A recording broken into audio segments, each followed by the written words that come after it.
Our open conversation today is with Dr. Sulieman, the chairperson and founder of 𝗣𝗿𝗲𝗸𝗶𝗸𝗀𝗍𝗍. Dr. Sulieman, thank you so much for your time. It is so good to be with you. And the 𝗣𝗿𝗲𝗸𝗍𝗍, I think, is a household name in South Africa already. And thank you for the work that you do as well.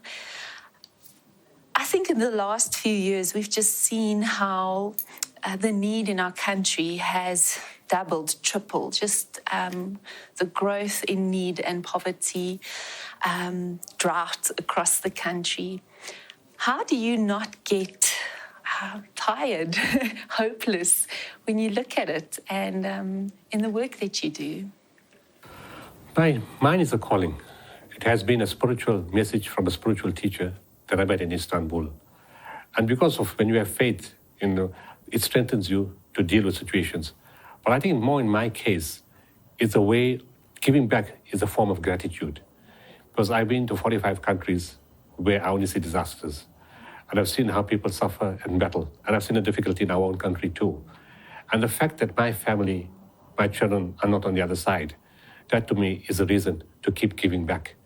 Because had I been on the other side, what my children, I would expect somebody to come and do something for them. And it's a part of faith, it's a part of thankfulness that you keep doing what you do. And the other thing when you do that, for example, when we go into the deep parts of Transkei, and an old lady on a stick or standing on a crutch, when she sees you come in, everybody knows our brand. She puts her hands heavenwards and she says, I knew God won't let me down. I've been praying for a long time, but I knew my God won't let me down. And you instill faith and hope in people, thousands of kilometers or hundreds of kilometers away. And that's why we keep going. And it's not, as part of compassion and humanity, you can't allow other people to suffer, especially if you can do something about it. Sure. That's, and I think you touch on something about bringing hope, and just sometimes I sit and I think, to be a solution doesn't mean I have to be come from a specific area or believe something very specific. It's a fellow human calling, as you say, to bring that light, bring that hope, bring relief where we can. You see, sometimes people set unrealistic goals. We have to keep certain things in mind. We can't help everybody. That's a fact. Sure. You need to understand that that's the start of the premise of how you start. But you can make a difference to somebody. And everyone can make a difference to someone. We can't make it to everyone, but to someone. Mm-hmm. And then religious teaching tells you, whoever does an atom's weight of good. And the word specifically used is atom, which means something very small. Because sometimes a small thing makes a very huge difference. So whoever does an atom's weight of good shall see it. So when people are lost and thinking, what can I do? You don't have to go far. And the scriptures teach you that you first do it with your family, then the neighbors, then down the road, then the next street, then the community, and then further up. And it may be something in your company. And sometimes maybe it's just a good word and say, look, you look at the things the wrong way, look at it this way. And a touch and just a feel and a listen. It's simple things, they cost nothing. To wipe the tear of a grieving child, to caress the hair of an orphan, to say words of good counsel to a widow, or to provide a plate of food at a soup kitchen. It's small things, but the recipient is not small. It's something very, very big. But the person giving it doesn't need a massive outlay. All it requires is faith, commitment, sincerity, and integrity. And taking that first step. Yes. Because what awakens in me as you say this is that anybody, anywhere can start. You can do something. You don't have to have all the resources or the biggest organization, or you can start in your home with your family, that child that crosses your path, as you say, that granny that you see in the mall with her walking stick, a smile, a touch. And Dr. Sulieman, I think the one question that I want to ask you is, someone once said that the opposite of poverty isn't riches, it's dignity. And how has that played out in the places where you've been with people, where you've seen that hope filling someone in a very hopeless situation? What do you see in that relationships? The strange part is that people in the most difficult situations are those who seem to have the most faith. I've been to earthquakes, I've been to war zones, I've been to floods, to tsunamis, to hurricanes, to drought, to famine. And people come there. We lost 5 children. We lost our parents. They were hungry. They died in the heat, and there was no water and there was no food. And they said, do you know what? We trust God Almighty. We accept what has happened. And we know that aid will come. And yes, we've lost family members, but God sent you and has sent other people also. In terms of dignity, my spiritual teacher said, serve people with love, kindness, compassion, and mercy. And remember, the dignity of man is foremost. Now, this is a critical element, especially in the current times in our country. You see, this country will not fall apart. But we can survive everything that's load shedding and no water and this, that, the other. But when people lose dignity, when they're humiliated, there's no limit to the damage they can cause because there's no consequences. And they have nothing to lose because they've lost everything. There's only one way to fix this country. Take dignity back to the people. Go to Eastern Cape during lockdown and watch as the children run to the dump sites. And as they come running and the truck offloads all the dirt, child goes and finds a jam tin and puts it by its mouth to eat from the jam tin. It can get cut, it can get infected. Another child takes a finger and rubs in a peanut butter bottle and tries to eat whatever little bit is there. Another child comes to the soup kitchen, and we funded hundreds of soup kitchens. And it says, and it's shaking, it's cold, it's July 2020 in Eastern Cape. No shoes, torn shirt, no jersey, no hat, no jacket. And the child is standing shaking and says, I'm hungry, but I won't eat a lot of food. Can you please give me food to take for my mother, my father, my brother, and my sister? This child is a symbol of what adults should be. It's a sign of spirituality, of altruism, of sincerity, of commitment, of respect to the elder. And this is the child that we adults should emulate. Yes, we told a child, eat whatever you want and take food for your family at home, but that's not the only child. There's thousands of them. Why should a child be walking the dump site? We need to bring dignity back to the people. As I'm talking to you now, there's children dying of starvation in the Eastern Cape. Now, as religious people, as people of faith, or people who even don't have religion, as humanity, as spirituality, we need to respond to that situation. Sure. Thank you for this conversation and your time. Thank you for your work. God bless you, Dr. Suleiman. Amen. And I hope to see you again in the future, that we Thank can you. continue this conversation. Thank you very much. Thank you.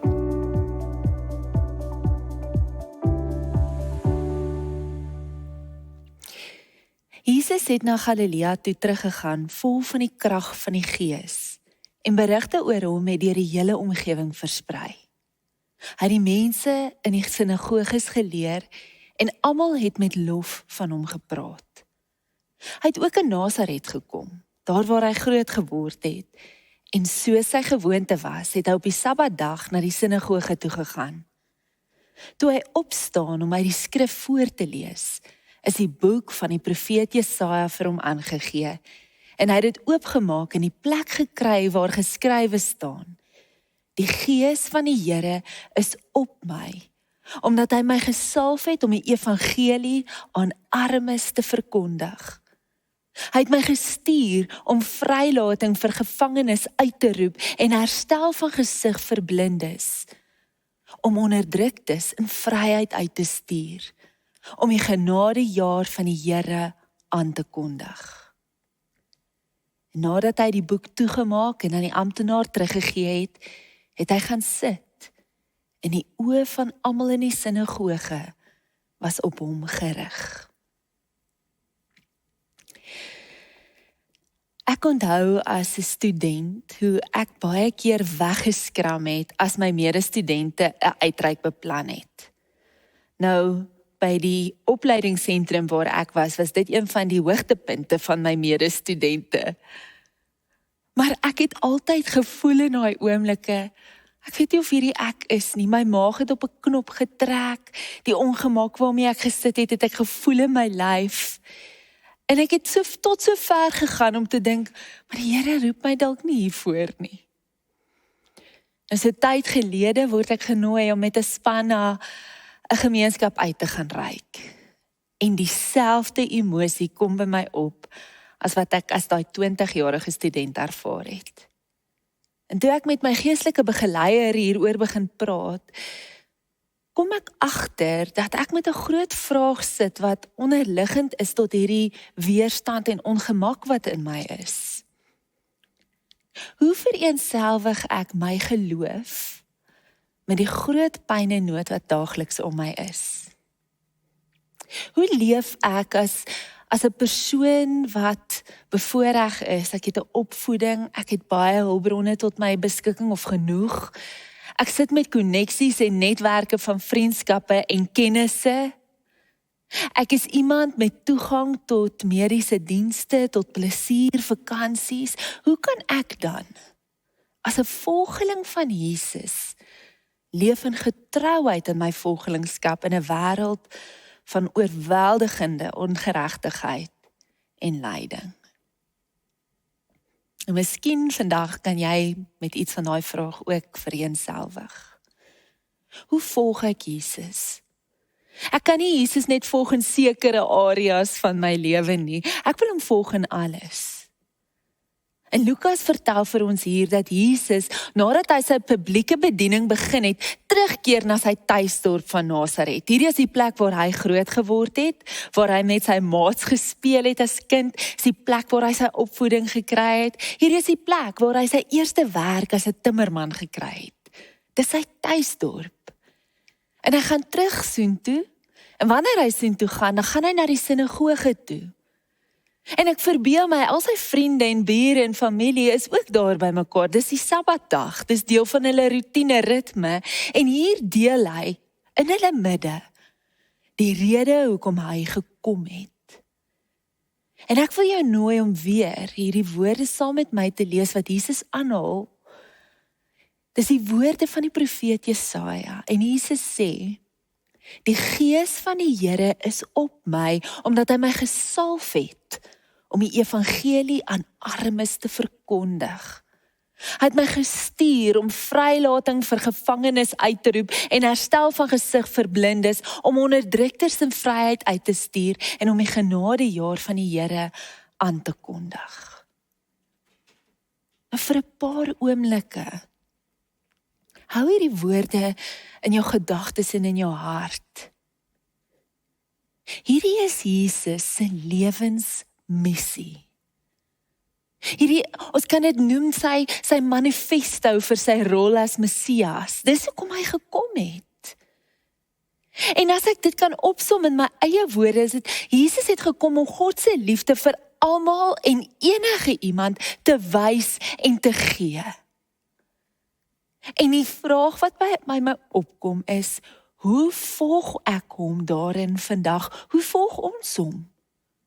Hoe kan ons saam met hom, hoe kan ons saam met die Here sy genade en sy liefde wys en deel? En dan vandag, hoe doen ons dit vir die wat in nood is? Wat honger is? Wat arm is? Ek weet nie hoe dit voel om honger te gaan slaap nie. Maar ek weet dat Jesus my nooi om te volg ook in dit. Sit ook net 3 uitnodigings vandag. In die eerste plek dink ek, ons wys en deel God se liefde met die wat in nood is, wanneer ons dit met waardigheid doen. Iemand het een keer gesê, die teenoorgestelde van armoede is nie rykdom nie, maar is waardigheid. It is to treat someone with dignity. Kyk, T.S. Eliot het gesê, die groot versoeking is om die regte ding met die verkeerde motief te doen. Ons kan uit meerderwaardigheid ander probeer help of nood probeer verlig, maar dis nie die uitnodiging nie. Hier is 'n uitnodiging om te begin by 'n plek waar ek elke mens as ewe belangrik ag. Daar's een ding wat ons almal kan deel, en dit is kindness. Dit is my teenwoordigheid. Dit is 'n deel van myself waar ek van my troon afklim en ons op gelyke grond staan. Nou verbeel jou die mense in Jesus se tyd, veral die hongeres, die weerloses, die verwerptes, die uitgeworpenes. Verbeel jou vir 'n oomblik hoe dit vir hulle moes voel, toe hy kom en die goeie nuus aan hulle verkondig. Hoe dit vir hulle moes gevoel het, toe hy na hulle toe kom en gesê het, die koninkryk van God is beskikbaar vir jou, jy's waardig. Nou in daardie tyd was waardigheid iets wat net gedeel is of gesien is in mense wat 'n hoë status het. En die aan die onderkant van die suksesleertjie was nie met waardigheid hanteer nie. Hulle is nie as waardig geag nie en Jesus kom en sê vir hulle, jy is geliefd deur God. Jy is aanvaar deur die Here. Jy is vergewe deur die Here. En die Here wil jou nooi na sy tafel toe. Kan jy dink hoe dit moes voel vir hulle? 'n tydjie terug is ek by ons gemeenskapsentrum in Zandspruit, waar ons 'n paar projekte het. En ek onthou ek daar wegstap by die dag se ervaring, en ek oorweldig is met die projekte wat, 'n verligting bring in die gemeenskap, en die behoefte wat mense het, in die voorsiening van maaltye, maar die manier hoe dit gedoen word. Ek dink in die swap shop, 'n plek waar mense met hulle herwinbare materiaal wat hulle gaan optel, dis hulle daaglikse werk, is hulle daaglikse taak. Hulle tel dit op, hulle bring dit na hierdie winkel toe en hulle ruil dit uit vir klere en eetgerei, basiese goed. Maar hulle kan dit doen met waardigheid. Ek stap in die vertrek waar die klere hang. Dit lyk soos 'n winkel. Daar's 'n aantrekkamer met 'n spieël, dat die persoon wat kom om die klere aan te pas kan sien hulle lyk goed daarin. Die koskombuis is nie net 'n kombuis nie, dis 'n kafeteria waar kinders met waardigheid 'n maaltyd kan ontvang, verhouding bou. Niemand is 'n niemand in God se koninkryk nie. Almal is 'n iemand. En ons kan verligting bring in die nood om ons, deur hierdie goeie nuus te wys en te deel. Jy is 'n iemand in God se koninkryk, maak nie saak wat jou finansiële status is nie. En ons deel Gods en wys iets van God se liefde en die evangelie wat hy gekom het om te deel, wanneer ons met waardigheid ander in nood bystaan. In die tweede plek, ons wys en deel die Here se liefde, wanneer ons begin gee vanuit wat ek het. Ek kom met wat ek het. En dit beteken, ek kom nie altyd met geld nie, maar ek kom ook met my teenwoordigheid, met my tyd, met my vermoëns. Dis wat Jesus gedoen het. Hy het nie net die goeie nuus gaan preek nie, en gaan verkondig nie. Hy het die goeie nuus lief gekry. Hy het dit begin leef, hy het dit begin integreer, hy het dit begin wys, hy het dit begin deel op maniere. Hy het die melaatse aangaan raak. Hy het die hongeres kos gaan gee. Hy het die sig van die blindes herstel. Hy het aan tafel gaan sit, sy teenwoordigheid gedeel, sy tyd met die wat uitgesluit en uitgewerp is. Nou, ek weet om te gee is nie altyd maklik om te doen nie, want hoe doen ek dit op 'n manier wat nie neerhalend of hoogmoedig is nie? Hoe doen ek dit op 'n manier wat ander bemagtig om op hulle eie voete te staan? En hoe doen ek dit deur nie iemand te ontneem van hulle eie inisiatief nie? Ek dink Jakobus, Jesus se boetie, gee vir ons 'n riglyn wanneer hy sê, my broers en susters, wat help dit as 'n mens sê jy het geloof, maar jou lewe wys dit nie? So 'n geloof kan jou nie verlos nie. Sê nou jy sien 'n Christen broer of suster wat kos en klere nodig het en jy sê, ek hoop dit gaan goed met jou, sorg dat jy warm aantrek en genoeg eet, maar jy gee nie vir daardie persoon kos of klere nie. Wat help dit dan? Dis duidelik.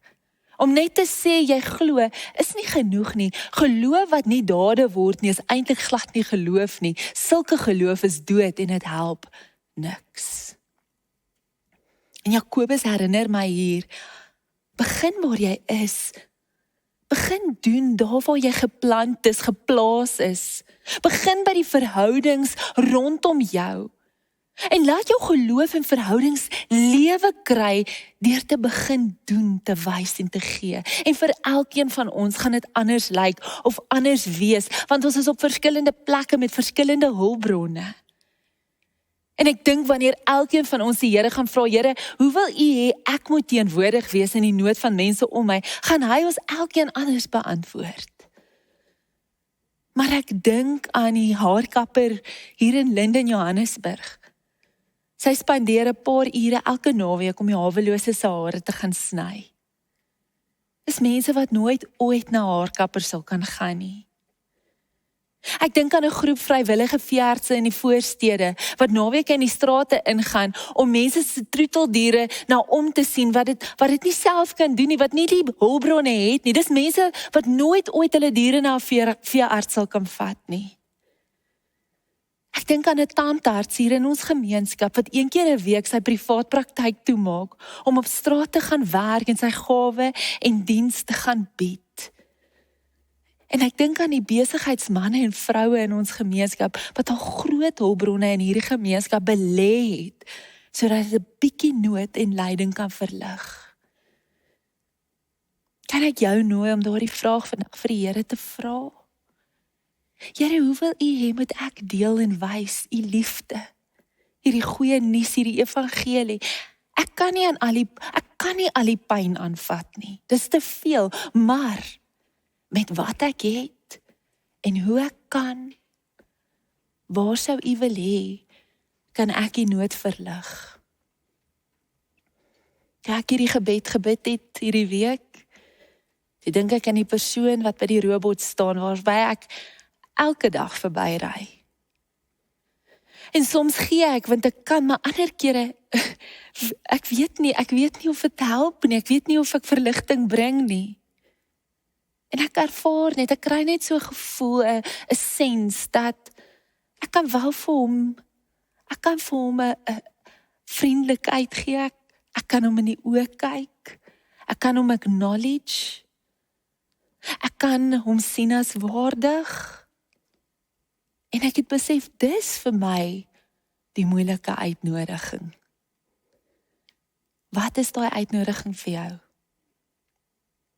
Laastens, en dalk is hierdie die belangrikste.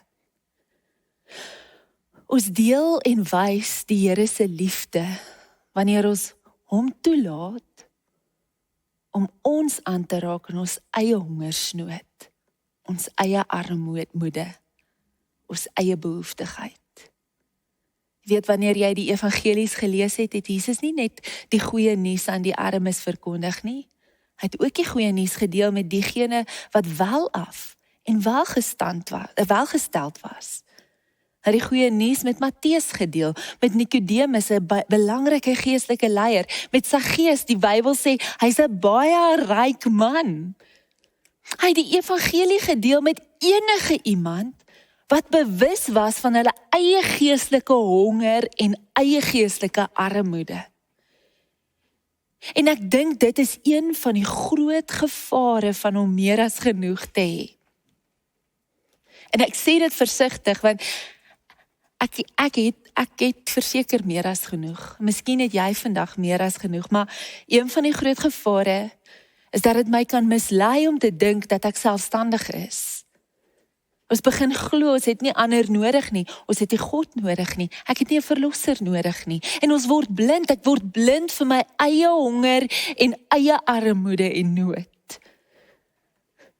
Van Jesus se moeilikste woorde waarmee hy ons aanspreek, is in Lukas 12, wanneer hy praat van 'n persoon wat oor tyd groter en groter skatte opgebou het, en eendag sterf hierdie persoon, en Jesus noem hom 'n dwaas, omdat hy groot rykdom versamel het. Hoekom is hy dwaas? Want hy was nie ryk by God nie. En die grootste tragedie van alles, hy was nie ryk teenoor God nie. Om ryk te wees teenoor God is om ons eie diep nood en armoede te kan erken. Dis om na die kruis te gaan, om by die kruis te kniel. By die kruis is dit altyd gelyke grond.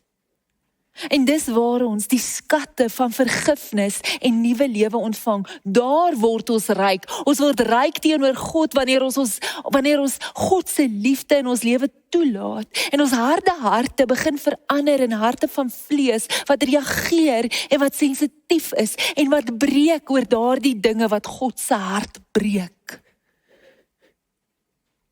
Om die liefde van God in ons lewens in te laat, in ons eie armoede, is om God se wil te begin soek, waar ons ook al gaan, en watter openbare plek ons ook al is.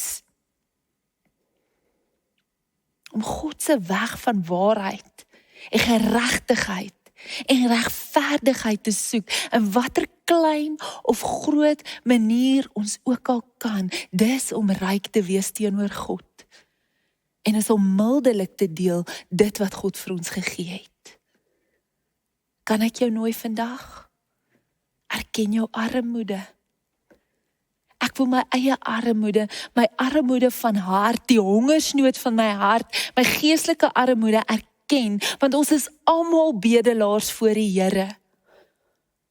Ons het in hierdie wêreld met niks gekom nie, en ons gaan met niks uitgaan.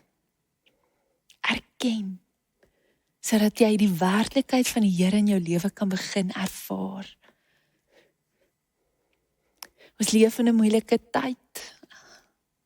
Ons sien hoe diegene wat in bewind is, het die armes tragies verraai deur hulle eie korrupsie en hebsug, hulle eie belang. En hierdie kan 'n oomblik wees, waar die liggaam van Jesus Christus, die kerk, die pad lei. Die pad wat ons vrymaak van eie belang en gierigheid en selfsug. Die pad waar almal, elke mens met waardigheid gesien en geag en hanteer word. Die pad waar ons kreatiewe maniere vind om te deel wat ons het, waar ons is, om daai nood te verlig. En die belangrikste van alles, die pad waar ons eie armoede erken, sodat die liefde van God ons kan vul en verander en transformeer en vloei deur ons. En mag die Here ons help daarmee. Kom ons bid saam. Here, dankie vir hierdie uitnodiging wat na ons toe kom. U uitnodiging volg my. Here, ons wil leer wat dit beteken wanneer U sê het gekom om hierdie evangelie, hierdie goeie nuus aan armes te verkondig. Ons wil U daarin ook volg. Ons bely vandag ons eie behoeftigheid, ons eie armoede en honger. En ons vra dat U deur ons sal werk, dat ons harte sal brand en breek vir dit wat U hart laat brand en breek. Dat ons sal vat wat U vir ons gegee het, neem wat U vir ons gebruik het, elke geskenk wat uit U hand uitkom. En dat ons in die plekke wat U ons plaas, die mense wat U oor ons pad bring, dat ons daar sal die eerste tree neem, om U liefde te wys en te gee. En dis die gebed van ons hart, in Jesus naam, amen. Ontvang die seën van die Here, die liefde van God ons Vader, die genade van Jesus Christus, en die vrede van sy Gees is en bly met elkeen. Amen.